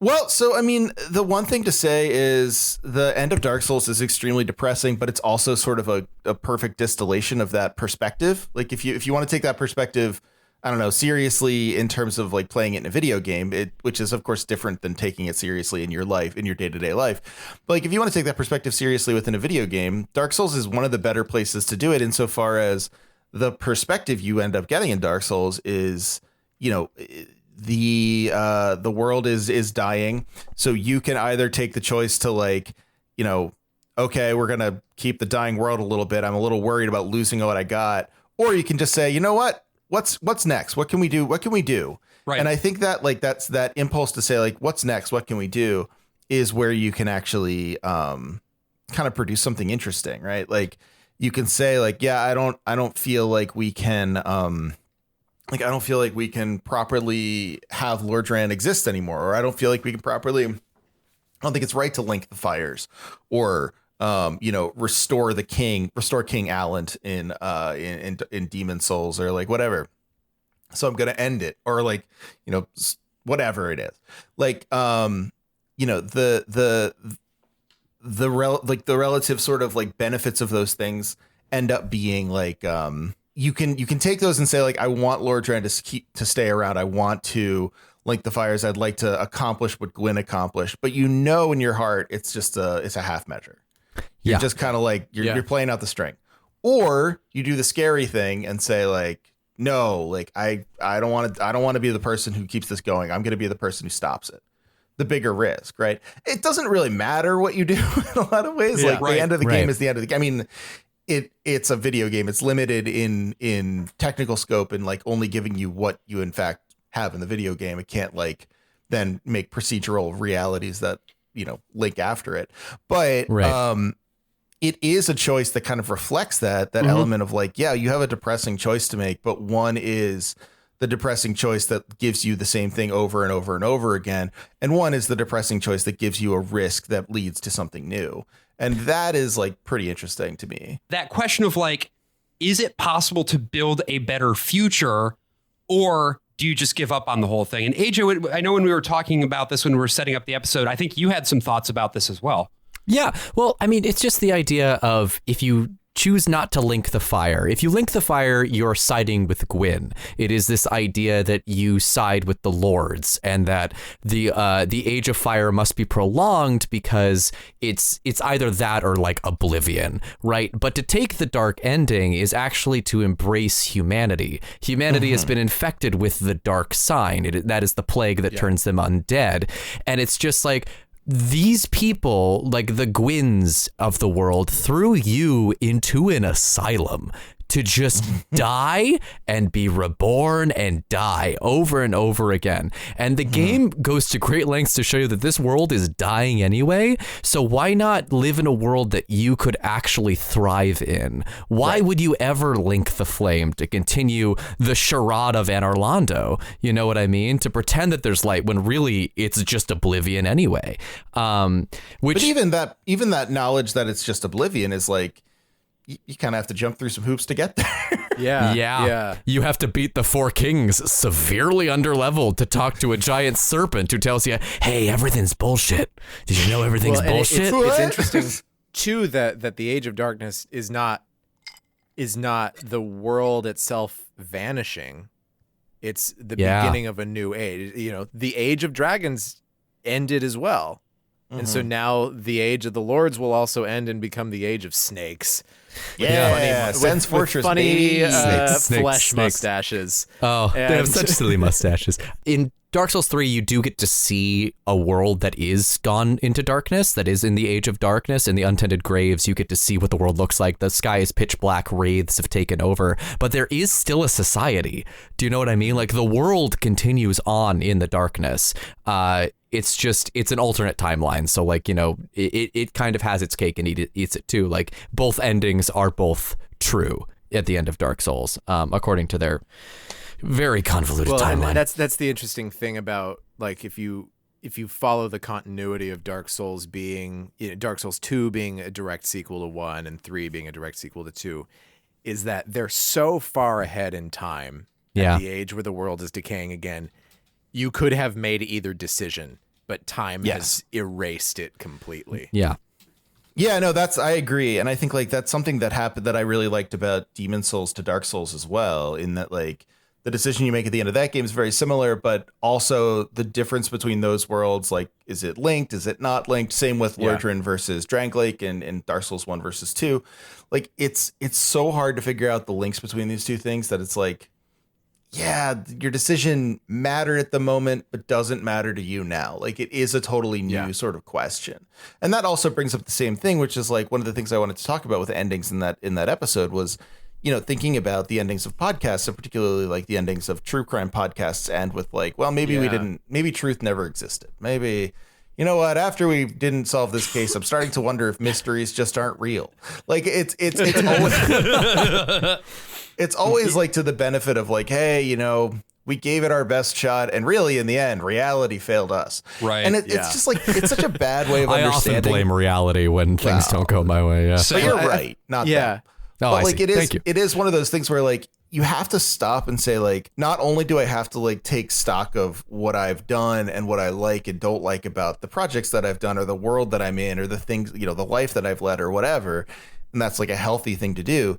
It's also that you have to say like, yeah, you know, I have to take stock of the fact that like the choices that I made as like, you know, bookends to periods of time or like a thing that I've done that had like a distinct ending might not look the same 5 years down the line. Right. And like, that's not just because like, you know, I messed up or someone else messed up or whatever. It is in fact like these things change. And you have to think about them again. And Dark Souls does present that to you where it's like, yeah, you made that choice. But this is a different place and a different time and a different era. Your choice was made and a million other choices were made. And so like now you got another set of options. That's why I think it's so interesting, because we talk about the insignificance of a single person or whatever in Dark Souls. And when I started to play Dark Souls, the first few go rounds that I was having in that game, I wasn't online. I was just playing it completely offline. Yeah, that was my first And then Bloodborne playthrough and then too, I played it online, and I was like, this is a completely different game. Even if I'm not, even if I don't have 100%. humanity in hand, and I'm not summoning people over, I don't feel anywhere near as small or vulnerable as I did before. I can see people sitting next to the shrine next to me, right? My Estus flask somehow gets an extra charge because someone filled theirs up next to me. You know, we get a little bug that is someone else's lost souls. You see somebody running past you with much better gear, and you're like, where did they get that? I gotta And find then one of those. vanish into the mist. And then and especially in a time when there were more people playing, you can summon help. And there's a risk to that, sure, because people can show up and fuck you up. Part of the legend, you talk a little bit about the myth making of Dark Souls, and part of that legend is Miyazaki talking about how he was on a trip and they were up on a snowy mountain, and other people came along and would push cars up, and he wondered about the people who were behind, who helped, who he'd never see again. But clearly, whether that's something he actually experienced or not, it's such a great illustration, right? Where it's like really the way forward isn't at the end of the day about whatever you do with the fire.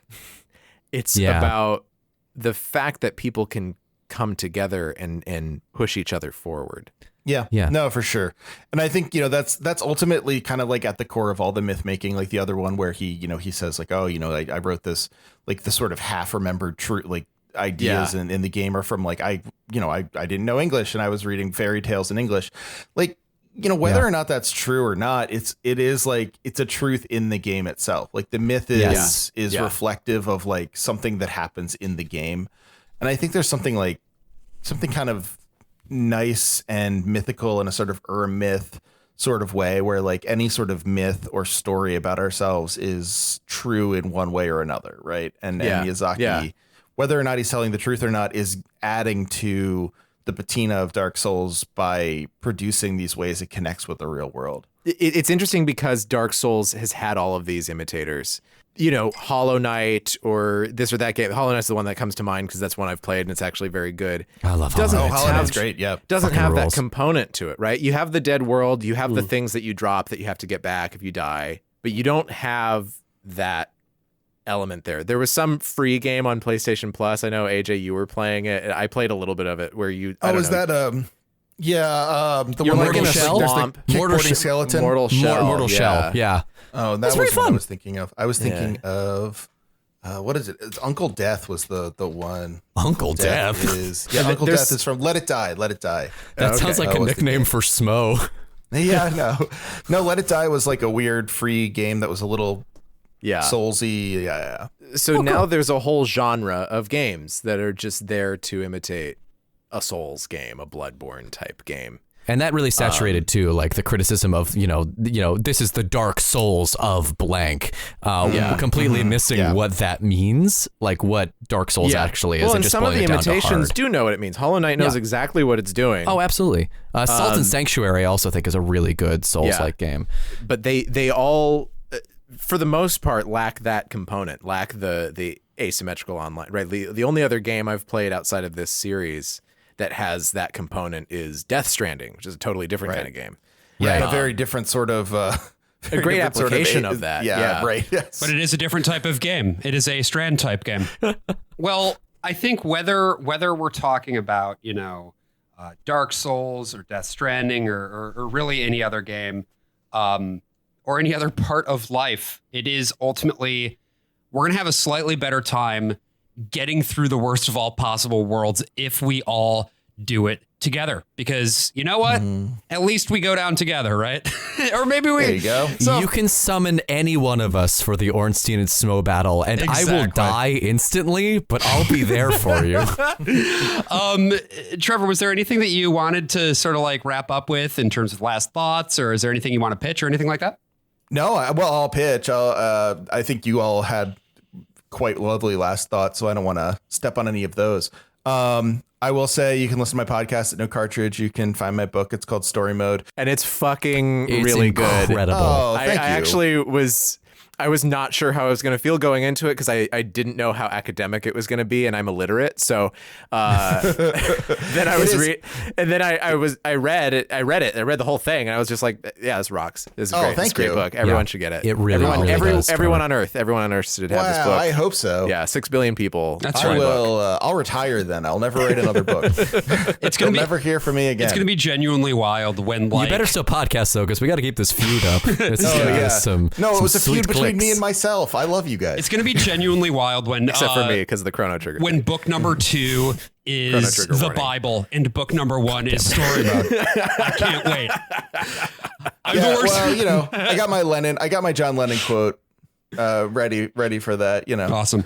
Yeah, and I think that Dark Souls is a story about you are called the Chosen Undead, right? Mm-hmm. And I don't remember his his story name. about Christ, right? No, yes, this is you know who else had Who Dark else Souls? was the Chosen Undead? The Lord. I'm gonna turn my yoga ball around and sit backwards on it now. What was okay? I always get his name wrong. Astora, the first night. Oh yeah, Mark. Artorias. Mark. No, the first guy who drops the thing. Oscar Pistorius. Oscar Pistorius. Yes. Sorry, I thought you were talking about our friend in the DLC. Oh no. Oh, Yes, no. So Oscar like comes and he's like he believes that you are the chosen undead who will go and like save everyone. And the entire game after that is proving what bullshit being a chosen one is entirely. Because you're not the chosen Absolutely undead. sucks. You don't get through it by yourself most of the time. You always have help along the way. It is a video game that, most are power fantasies, right? And it is a game that takes away all the power from you and says the only way you can be powerful is if you have a community behind you supporting you along the way. And I think when faced with a dying world, not only in Dark Souls, but in real life kind of too. Oh, not just kind of. That's We're a really fine. good, We're doing great. That's a really good philosophy to take going forward, is that the way, even if the world might be ending, you can at least help someone else along the way. Oh, And with that, I am the worst of all possible Joshes. I'm the worst of all possible AJs. And I'm the worst of all possible Brians. Oh, I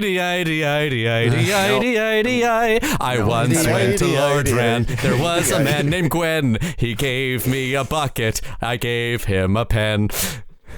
How was that?